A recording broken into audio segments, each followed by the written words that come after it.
On today's episode of Let's Locums, I think one mistake is not checking to figure out their value. I hear a lot of contracts that are taken a lot lower than I think should be. There's resources to find where you can figure out whether some of the larger locums companies are trying to lowball you. And we come into this with a trust of people that they're going to do the right thing because that's what we base things on in medicine, but we're going into a business. And so doing your homework first and realizing that you might have a target on your back and just arm yourself with that information. Welcome to Let's Locums, the podcast hosted by Drs. Mark and Allison Royer, ENT surgeons and the founders of SpecialtyLocums.com. Join us as we explore the world of Locum Tenens and help you navigate the options for a flexible and rewarding medical career. Hi, welcome to Let's Locums. This is Mark Royer. I'm an ear, nose, and throat surgeon and Locum Tenens physician. Today, I'm here with Dr. Ryan Mallory. He's a board-certified interventional cardiologist and the founder of Halftime Freedom, a platform dedicated to helping physicians escape burnout and reclaim control of their time through Locum Tenens work and strategic lifestyle design. After years of working 70-plus hour weeks in a traditional W-2 role, Ryan made the leap into full-time locums, cutting his clinical schedule to just 10 days per month while maintaining his income and dramatically improving his quality of life and time with his family. Through Halftime Freedom, he now guides other doctors toward the same transformation, helping them unlock time, financial, and geographic freedom. Ryan also invests in short-term rentals, using them to create powerful, tax-efficient passive income that maximizes tax savings and teaches physicians how to build wealth without sacrificing their careers or family time. Ryan, thank you so much for joining me today. Mark, I appreciate you reaching out. It's great to be on. And I'm doubly impressed because you just finished up, you're actually on call right now and just finished up a procedure. So thanks so much for taking such excellent care of patients and still making time for us. My pleasure. So I have to tell you, I normally kind of start now with, tell us about your background, tell us what's going on. But I have had a chance since we connected not too long ago to look at some of your content on Instagram. I'm going to play a clip from one of your Instagram reels. Want to know the one thing that determines your success as a traveling doctor in a new hospital? It happens in the first 5 minutes. When you walk into a new hospital, every first interaction counts. Introduce yourself to nurses by name. Ask them what they need from you. And this is key, be genuinely interested. Ask them how you can alleviate their concerns and problems. This goes doubly for colleagues. If a colleague is swamped with extra imaging, offer to help out. Sure, you may stay later, but why else are you traveling to work? It's billable hours. It's a win-win situation. These are the people who can make your life either easier or harder. A little effort up front pays massive dividends. How do you make a great first impression? Share your tips below. That's impressive stuff. Well, thank you. I've never even taken a moment to think about that before, like the importance of that first impression and then some actionable tips. When did you come up with that? Was that something that you innately knew? Is this something, did you used to be like a total asshole and then like it clicked all of a sudden and you're like, oh, you know what? Maybe I should do this.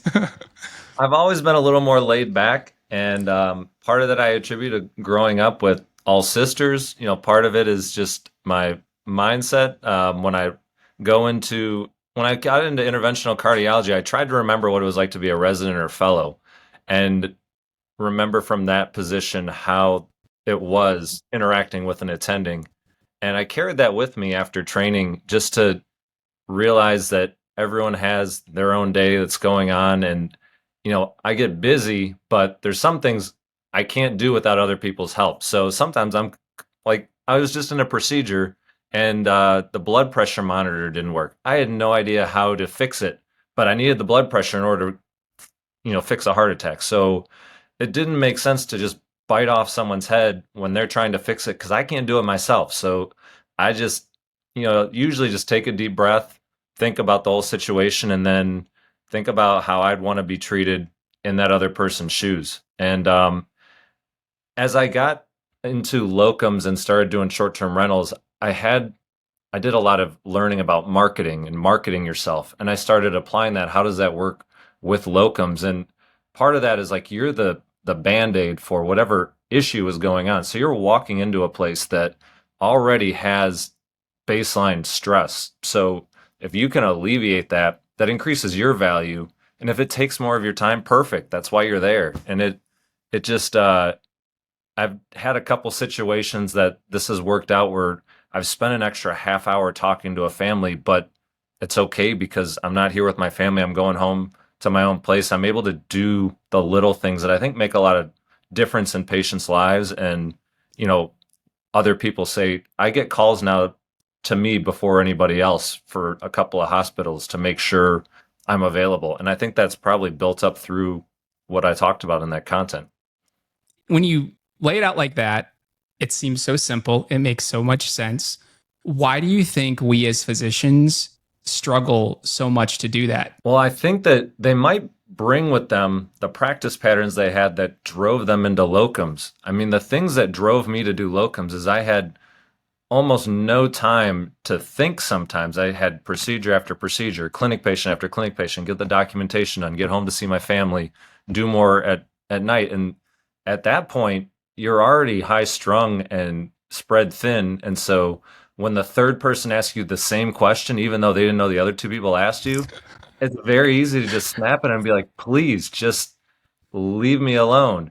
And doing locums, it takes that background pressure off. And so just clearing your mind going into this situation as, you know, this is something I've chosen to do. I have the autonomy. I decided to come here and I'm here. You know, I think that makes a big difference is how your mental shift is from what I guess a lot of the W-2 physicians that don't have control over their time feel versus when you're the one calling the shots. That is the best, I think, of social media. And that's what I think social media kind of initially aspired to be. And what I hope it can ultimately become is this way to very quickly get distilled, high quality information that can really change your outcome, personally or professionally. So good job, man. Keep at that. It sounds like the fact that going from that W-2 to 1099, going from an employee to doing locums, kind of gave you some breathing room, as you said. When did you go from that employed situation to really start kind of understanding there was another option? I needed to be led there. It was my wife who brought the idea up. And of course, like all good husbands, I said, that's great. And I kind of half listened to her. And then we started some coaching and the coach brought up the same idea. And I was like, you know, that's groundbreaking, earth-shattering idea. And it was the same thing she had been telling me. And I think that I was so ingrained with training to follow a certain path. And, you know, I was, you know, doing advocacy for the ACC. I was going to conferences. I was, you know, working on trying to give presentations, get an administration, all this stuff on the checklist of what a cardiologist should do.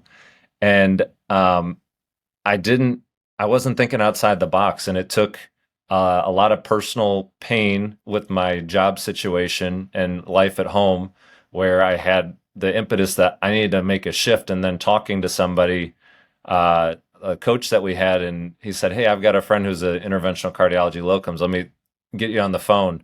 And I had a phone call with him and I was like, this other life exists. And then I started looking into it. And then I put in my notice. I had 6 months I had to give, and then I didn't have anything lined up. So I had 6 months to figure it out. And that's when I really went in the deep dive to figure out how I wanted to structure my life and all the stuff, all the freedom that it brought, which I want to help other people figure out. So is your wife in the healthcare field?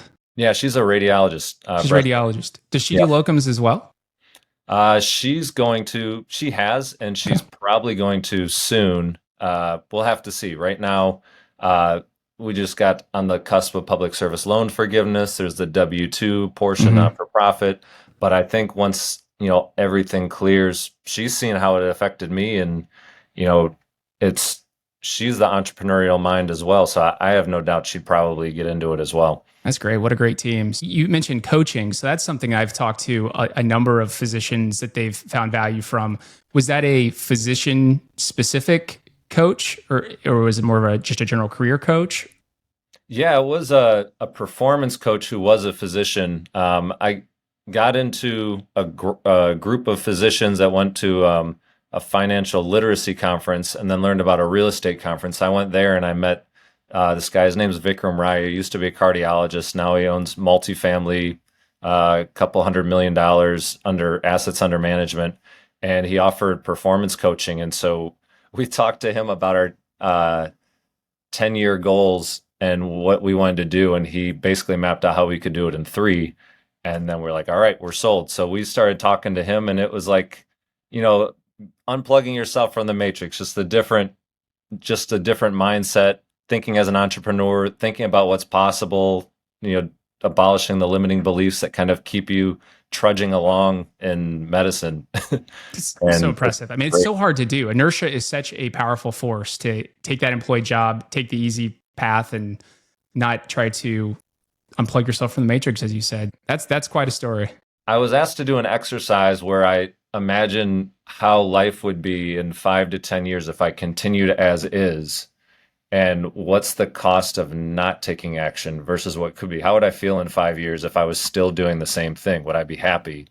And the answer was absolutely not. And so then I was like, well, why wait? Just got to start putting one foot in front of the other. It sucked. It was nerve-wracking, anxiety provoking, but having somebody to kind of guide the way a little bit was really helpful. But I had to figure a lot of stuff out, and that's part of what I want to take away, that inertia for other people, kind of say, like, these are the steps you need to take, and there's tons of jobs on the other side. Like, get out of your own head. I'm curious to know if you're direct contracting, if you're working through a locums company. I'm working through a locums company. So it's a physician-owned locums company. I've thought about direct contracting, but they do a great job of taking care of all the administrative stuff that I realized I'd have to do if I started direct contracting. So at this point, I'm in a happy medium. Yeah. But looking into opportunities as I go along. I think that with locums, you got to keep a couple of things in the right. back burner. Yeah, and it sounds like, I think that's true. Like, a lot of times we're a physician-run locums company. When you don't have recruiters, you really knock out a ton of your overhead when you rely on that network. The big benefit of direct contracting oftentimes is better pay. Right. But then you're stuck with a lot of the administrative stuff. But then sometimes you'll find that if you're going through a locums company, if it's physician-owned, sometimes the pay can even be better than when you direct contract. So that's interesting to hear you're doing a physician-owned locums company. That's great. So I found out. They know how to, because we're not the best at navigating our own worth. We don't know what we're worth, especially starting out. So they navigated or negotiated some great contracts, and I've just had a great experience so far. Yeah, it's a lot easier to have like a third party, especially when they're physician owned, that are doing that negotiation, because as opposed to you going to the hospital and saying, well, I want this, or I want this shift incentives, it kind of can put a bad taste, I think, sometimes in the hospital's mouths when they're drilling directly with physician versus a company.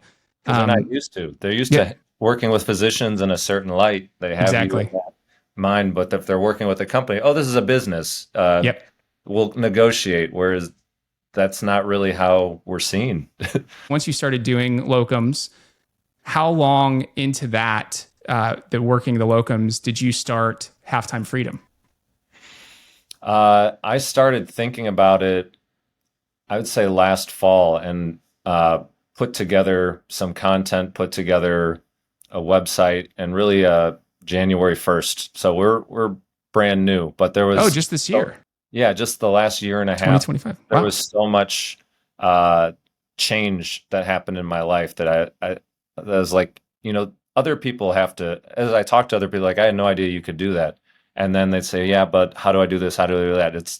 That sounds great, but I was like, maybe I can create something to help people get over that but and get through that inertia and experience the changes that I've been able to take, manifest myself. And you offer, looking on your website, you have the ability, you provide consultation for working locums, consultation for short-term rentals, and just kind of like general consultation. It sounds like performance coaching, kind of, or similar. I'm open to doing it. I didn't want to throw out a bunch of products to start out with, but I've found some things that work really well, especially with taking the time freedom from locums and how to optimize it. And so, if you sign up for some time with me, I'll send you a questionnaire about what are the pain points that you have, and what do you want to figure out, and then we can have an hour of time where we just delve into exactly what you need to do. And then I include the blueprints with the coaching to, so you get those as well. If, you talk with me, and we'll figure out how can we set up your locums and how can we optimize it? I mean, the short-term rental part, that's been a huge part. I initially opened up a short-term rental business once I started locums, was able to shelter all my locums income with the short-term rental tax savings. And so like last year I worked 101 days and I made more than I did when I was full-time as a W-2. That's wild. Tax-free. And just it compounded together. And it's like, I know how to do this now, but there are a lot of pitfalls along the way. There's a lot of suck. And I can help guide you through that so you're not pulling your hair out and can have the same type of opportunities. Well, if your coaching and your courses and that content is even a fraction as good as what you put out for free on Instagram, then I can only imagine it is money well spent and definitely worth the time. So again, we'll have those links as well. The short-term rentals are fascinating. Allie and I do not have short-term rentals. I've looked at it quite a bit. The one thing that we, as I'm sure you do, love to travel, and especially with kids. So the idea of having short-term rentals as a business, but then also as, hey, I've got a place here and a place there. I've known some people who do it like that. Like they'll have kind of short-term rentals in more resort type areas or outdoor recreation areas. And then some that are very much, we just, we have them in a Midwest town because that's where all the travel teams come through. Mm-hmm. What is your mix like? I've got some short-term rentals in Western Michigan where it's all vacation, especially during the summer. A lot of people as you know, in Indiana, you can drive to Destin or you can go to Lake Michigan to see sunsets on the beach. And so I have a couple short-term rentals up there. And then I have one in Indianapolis. We actually took our home that we moved from and turned it into a short-term rental. So we have people that are just there for, March Madness. So it's, a city that's got, some compression events. So those are the two places that we have right now. So how much of your time do you spend managing those? Do you outsource those? So I didn't outsource everything the first year because I needed the material participation to get the tax savings for the short-term rental loophole. And I was doing more than one property, so I needed 500 hours.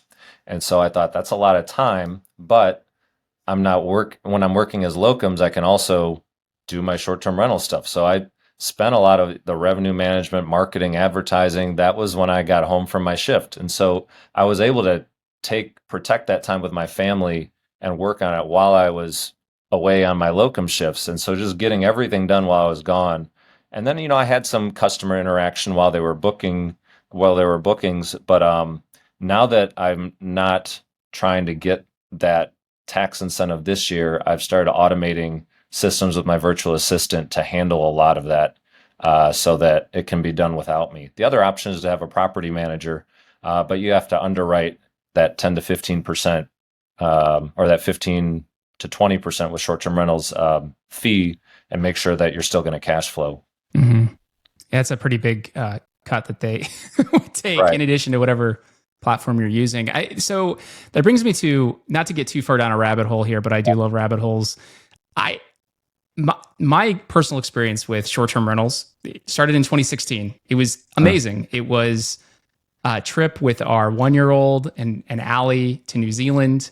First time ever using an Airbnb in Christchurch on the beach. It was incredible. Fast forward 6 years later, where I find myself in Switzerland with 3 kids, and I feel like the rule, like from a occupant standpoint, it kind of gotten crazy. They do the jokes about all the things you need to do and the repairs you need to do in the home while you're there renting the place. And when I was like, okay, I'm going to take a step back, and I think they probably made this sign just when I booked it and they saw the American was coming, but there were signs up in the bathroom, please sit down when you pee, and all this type of stuff. So, and then when I get on Reddit, like the Airbnb subreddit that I peruse every once in a while, sometimes it looks like it's just an absolute shit show for like owners of short-term rentals. Have you had any of those issues, or is that one of the things that you were kind of coached on and tell those that you coach kind of ways to avoid those really difficult situations where your house is going to get trashed or you're going to run into some of those pitfalls that pop up in that subreddit? Yeah. So, in order to try and mitigate that, a couple of things that I used to kind of take away that risk was the price. So I did a more of a luxury short-term rental. And I don't allow you to instant book unless you have good standing with Airbnb or there's some questions that we ask. So um, it's a higher price point. So if people are going to spend more money, generally they're more responsible with the property. I also have a property rental agreement that the um, customers will sign, and then there's a deposit hold on the credit card. So it's $300. I don't actually take it out of your account unless there's some damages, but it at least gives you some skin in the game to know that you can be held responsible if there's something that's wrong. And I've had to take a couple of deposits over the summer. It happens. Sometimes there's things that are outside my customers' controls. I have a cleaner and a handyman that are kind of my boots on the ground that take care of anything.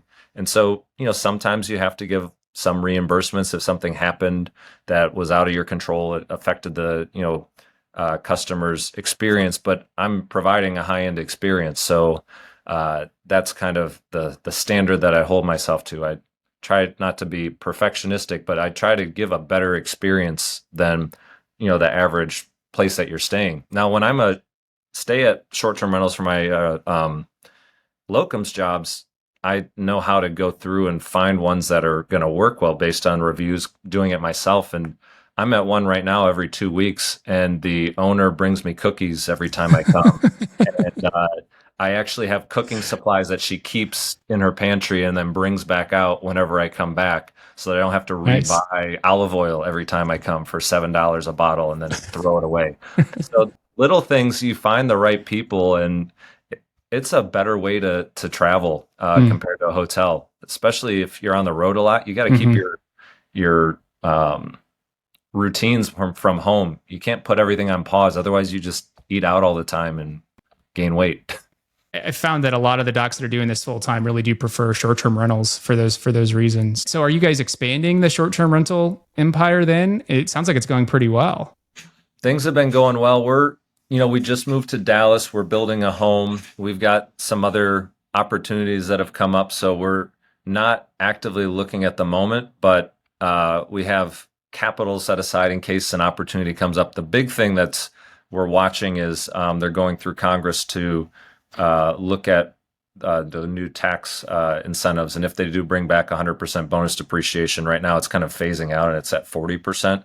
All signs point to them bringing it back. And when it does, then the tax savings are very powerful. But we're not trying to rush into anything right now, optimizing what we have, really. Well, thanks for going down that rabbit hole of short-term rentals with me when I saw that piqued my interest. About it. It was a lot of, like I said, it was a lot of time. I did a lot of coaching in the short-term rental space, talked with experts in there, went to some conferences, and it was cool. Sometimes you get into medicine and you're an attending and you kind of get into a rut because you're treating the same 5 diseases all the time. This is like a whole new skill set, whole new field that I just got to soak in and figure out and meet a bunch of non-doctor people, which you can get some interesting conversation. I have a couple of specific questions with regards to now that you've transitioned from being the one who is the mentee to becoming the mentor. What's one mistake that you see docs making when they decide to make the leap into locums? I think one mistake is not checking to figure out their value. I hear a lot of contracts that are taken a lot lower than I think should be. And, there's Facebook groups for physicians with locums. There's resources to find where you can figure out whether some of the larger locums companies are trying to lowball you. And, we come into this with a trust of people that they're going to do the right thing because that's what we, base things on in medicine, but we're going into a business. And so doing your homework first and realizing that you might have a target on your back and just to be, arm yourself with that information, I think is one thing. The other thing is not taking advantage of the extra time that you get or not realizing that you have the extra time. And, especially if you have little kids, I mean, there's no extra time at home. You go on a shift and all of a sudden you've got evenings to yourself. Like there's so much you can do with it if you go into it and set it up appropriately. So the way you describe it, pretty much when you were doing your locums work, you're taking care of patients during the day, probably on call at night, but with that downtime that you have, you're doing a lot of this other work so that then when you're home, I mean, it sounds like you have the opportunity to be like 100% present with your family. Absolutely. I had a shift go get rescheduled last fall, and I ended up spending about 50 days at home between November and December, like all of Christmas break and Thanksgiving break. And I went through and thought about different cool things I did with my kids. And I ended up writing a list of like 60 things that we did, just the little things, whether it's going to an arcade in the afternoon after I pick them up from school, or cooking them dinner, or, having a movie night. I'm not focused on other stuff or worried about it. And when you're not, a 4 and a 7-year-old, you just have fun with them. So there's been a lot of good opportunities that I think to create, good memories with my kids, and where I am completely present. And I think my wife appreciates it a lot more too. You're completely rewriting the narrative here on a 2-physician household, a dad who's an interventional cardiologist, and your kids now having those memories with you. I mean, that would have been unheard of 20, 30 years ago, or hell, even 10 years ago. Even now, I guess, probably in a lot of situations. So good for you. One of the places I worked with one of the colleagues, I was actually helping out with some imaging, and he was later in his career, and he said, I worked until about 10 or 11 at night. I had the practice to myself. I kind of missed a lot of my kids growing up. I'm really looking forward to connecting with them as they have their kids and being present as a grandfather. You're doing the right thing, is what he said. And it, spoke a lot to me. It meant a lot. I mean, I know I'm doing the right thing, but just to hear that other viewpoint, a lot of the sacrifice and anxiety was worth it to get to the other side where I am now. What's one piece of advice you give someone who's considering locums? Worst thing that can happen is you end up right where you are. Give it a try. There's nothing to lose, because you can go and be employed somewhere else. If you're thinking about locums as a replacement for your current job, then odds are it's not the best job for you. So just do it. And if you don't want to go ahead and quit like I do and figure it out, then you can do locums on a weekend shift and try it out. Like, you can really do it risk-free, and then if it works for you, take the next step. But that's my thoughts on it. It's interesting because it's kind of like the mantra we have in ENT, where if you're thinking about does this patient need a trach, they probably need a damn trach. You know what I mean? Like, if you're thinking about locums in your employed job, you probably need to get out of your job. I feel like I'm not home enough. You're probably not home enough. Where do you see locums going over the next 5 to 10 years? I think it's only going to increase as an opportunity, and it might be more of a new norm. I think, especially since COVID, when that steadfastness of your W-2 job was kind of shaken when people got caught. I don't think the practice of staying somewhere for 20, 30 years is necessarily how things are going to work with the technology we have and the shortage. I mean, in cardiology alone, 25% of the cardiologists are over age 60. Jeez. So you can only have so many physician extenders and nurse practitioners, and while some of them do a fantastic job, it takes a while to train another cardiologist. And so the places I go to are trying to keep their cath labs open. They need coverage. I don't think that that's going to go away unless there's major shifts in the medical system and other specialties too. You made a really good point there about COVID shaking that safety net of the W-2. A lot of people did feel like that was a safety net. It was, okay, well, I'm safe here. But it turns out that it's just like it's a blanket, right? It's a safety blanket. It's like my 2-year-old, when they have their blanket they like to carry around. It really can go away just as easily as almost any other employment or contractor situation can. So it really is, I think, a false sense of security a lot of the times.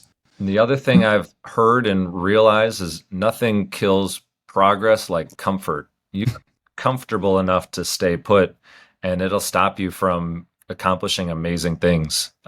The discomfort and making something for yourself, and you realize this is actually a lot better than what I thought it could be before. You said you took like 50 days over the holidays and did a lot of cool things with the kids.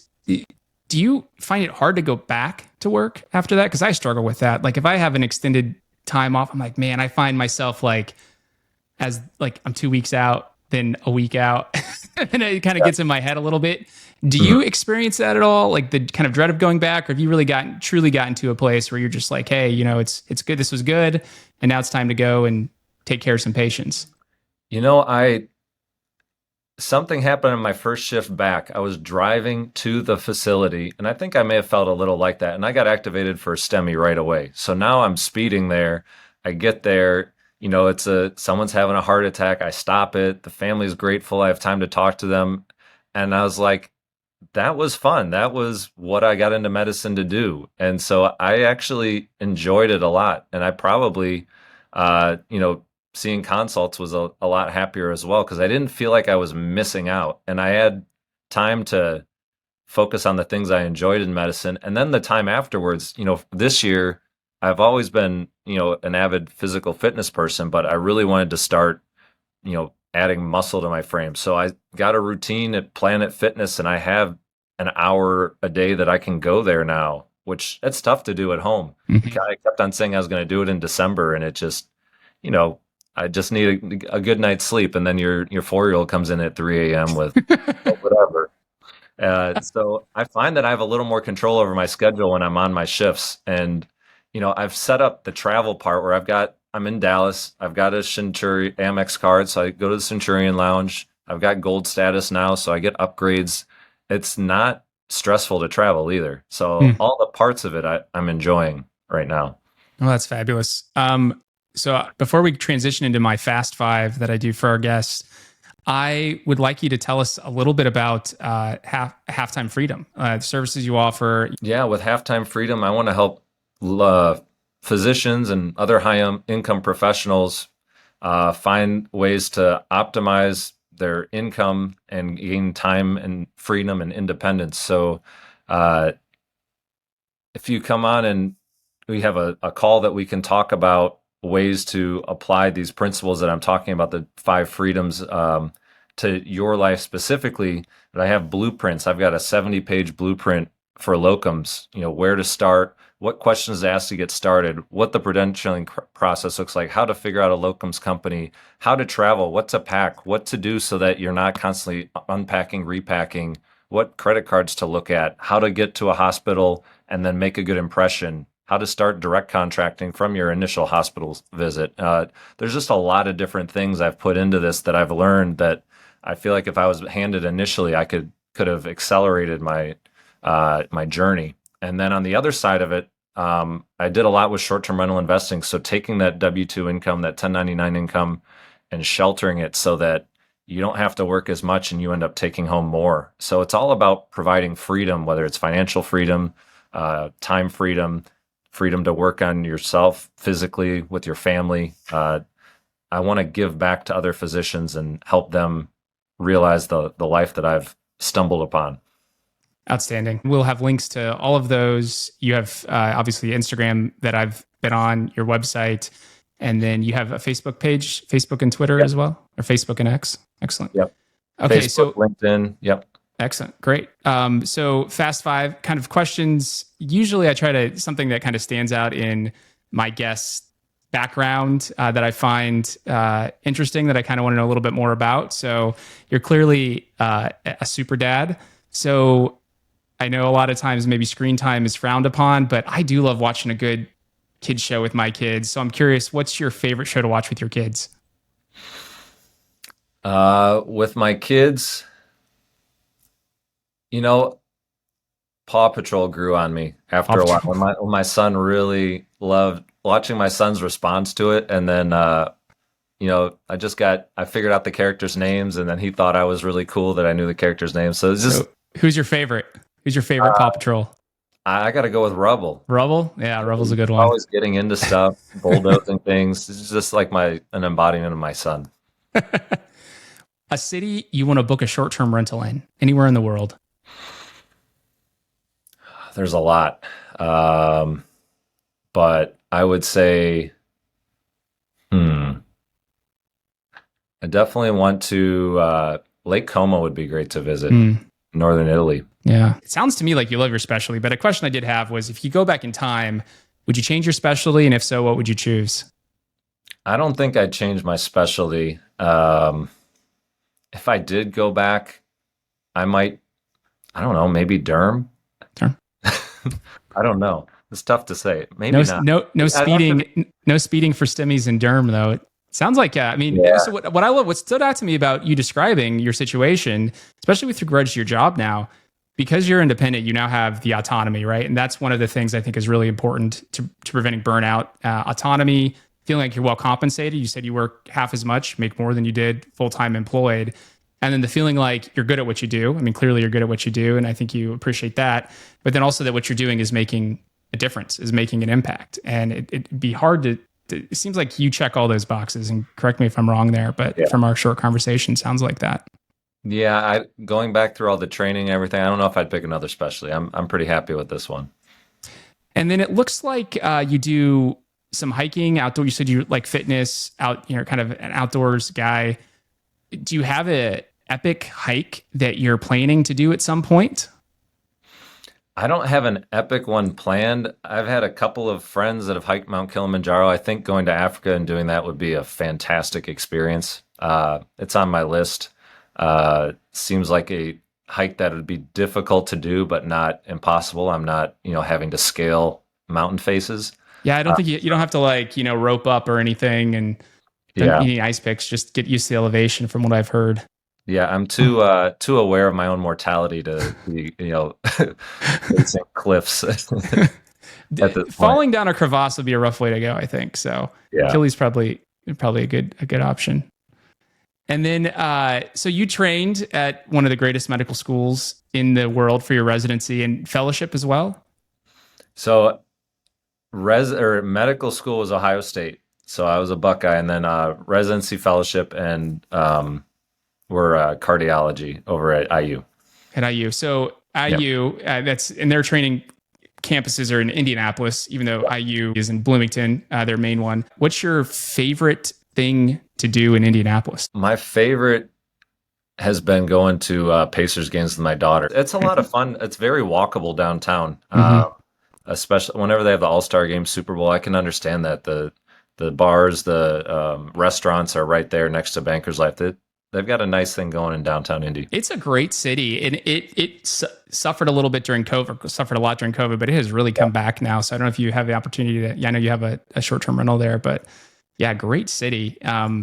There are ENT conferences going to be there this year. So I'm really excited about that. They finally pulled it away from Miami and LA to come to Naptown, USA. There's a little gem of Indianapolis. There's a baker that has a shop called Circle City Sweets, has the best almond croissants that I've ever had in the world. I try and find them better elsewhere, but she trained with Parisian chefs in Chicago and like down in Dallas, and she is the real deal. It's tough to not get one when I Is that downtown or in Broad Ripple or Yeah, Mass it's right across from all the hospitals. It's this little complex that they have like a farmer's market in the winters and it's like an indoor food court.